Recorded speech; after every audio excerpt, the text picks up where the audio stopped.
లేచినప్పటి నుంచి నన్ను తిడతా ఉంటారు. నిజంగా నాకు వీళ్ళు తిట్లు పట్టవు. నాకు అస్సలు ఏమాత్రం తాకవు. ఎందుకంటే నాకు అధికార వ్యామోహం లేదు, ఓట్ల కోసం తపన లేదు. నేను సమాజ శ్రేయస్సు కోసం వచ్చినవాడిని. నాకు అందుకని మీ తిట్లు నా మీద పనిచేయవు. నాకు నిజంగా శాసనసభ్యుల్ని, పార్లమెంట్ సభ్యుల్ని చూస్తే పార్లమెంట్కి వెళ్ళండి, అసెంబ్లీలకు వెళ్ళండి, మీ వ్యాపారాలు మీరు చేసుకోండి, కానీ అప్పుడప్పుడు కొంచెం ప్రజా సమస్యల మీద కూడా దృష్టి పెట్టండి అని అడుగుదాం అనుకుంటాను. లంచాలు కూడా తీసుకోండి. 1,00,000 రూపాయల పనికి తీసుకోండి, కనీసం 60-70 వేలు, కనీసం 30,000 అన్న పనన్నా చేయండి. వాళ్ళు అది కూడా కాదు, మొత్తం దోచేయడం పనిగా పెట్టుకున్నారు. ఇలాంటి రాజకీయ నాయకులు ప్రజల కోసం పనులు చేయరు, చేసే వాళ్ళని చేయనివ్వరు, ఒకవేళ చేసే వాళ్ళని గుర్తించరు. ఈ మధ్యనే 14వ తారీఖు మీటింగ్ అయిన తర్వాత నా దృష్టికి విజయనగరం నుంచి ఒక ఎన్ఆర్ఐ, 70 ఏళ్ల పెద్ద ఆయన, ప్రకాశం తాతగారు అంట, వాళ్ళ ఊర్లో వేస్ట్ వాటర్ మేనేజ్మెంట్ కోసం ఒక ప్రాజెక్ట్ చేస్తే ఆ ప్రాజెక్ట్ని ముందుకెళ్ళనివ్వరు, చేస్తారు, మళ్ళీ ఎవరో ఒకరు ఏదో పాడు చేస్తారు. ఆ లోకల్ రాజకీయ నాయకులు పడినెవరు, అది వాళ్ళు చేసేది. అలాగే 14వ తారీఖు మధ్యన సభ అయిన తర్వాత నాకు నల్గొండ జిల్లా నుంచి ఒక లెటర్ వచ్చింది. ఆ నల్గొండ జిల్లా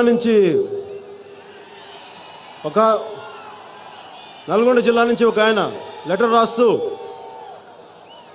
నాకు మన రాష్ట్రం విడిపోయినందుకు బాధగా ఉంది, కానీ మన తెలుగు వారిగా కలిసి ఉండాలి, మీరు ఆ మాట వైజాగ్లో మన తెలుగు వాళ్ళందరికీ చెప్పండి, మా సోదరులందరికీ చెప్పండి అని చెప్పి నాకు లెటర్ రాశారు.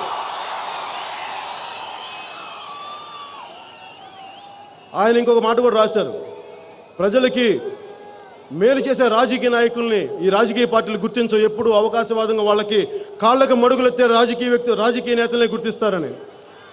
అలాగే మా జిల్లాలో జిట్టా బాలకృష్ణారెడ్డి అని చెప్పి ఫ్లోరోసిస్కి బారిన పడకుండా ఎంతో మందికి ఉపయోగపడే ఒక వ్యక్తిని పనులు చేయించుకొని వదిలేశారు. ఇలాంటి నిజంగా మీరు జనసేన పార్టీ పెట్టి సమాజానికి ఉపయోగపడే రాజకీయ నేతలు మీరు గుర్తించండి అంటే, నేను అందుకే జనసేన పార్టీ పెట్టానని చెప్పి వాళ్ళకి సమాధానం కూడా ఈ సభాముఖంగా మీకు చెప్తున్నాను.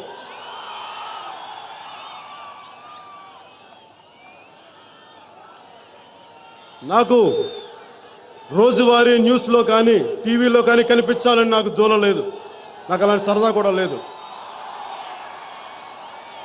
ప్రతిరోజు రాజకీయాలంటే ఆ రాజకీయ నాయకుడు వీళ్ళని తిట్టడం, ఈ రాజకీయ నాయకుడు వాళ్ళని తిట్టడం, ఇలా పార్టీలు తిట్టుకునే బూతులు పురాణం తప్ప ప్రజల సమస్యలను పట్టించుకునే పరిష్కార మార్గాలు కానీ అవేం ఉండవు.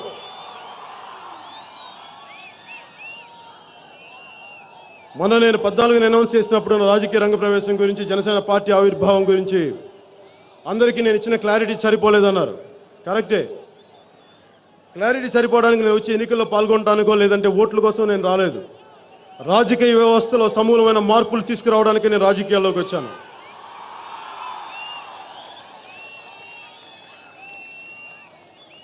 అసలు పవన్ కళ్యాణ్కి ఏం చేయలేడబ్బా, క్లారిటీ లేదు. మేకప్ వేసుకునేవాడు ప్యాకప్ చెప్పేస్తాడు, ఈ ఎలక్షన్ 2 నెలల్లో హల్చల్ చేస్తాడు.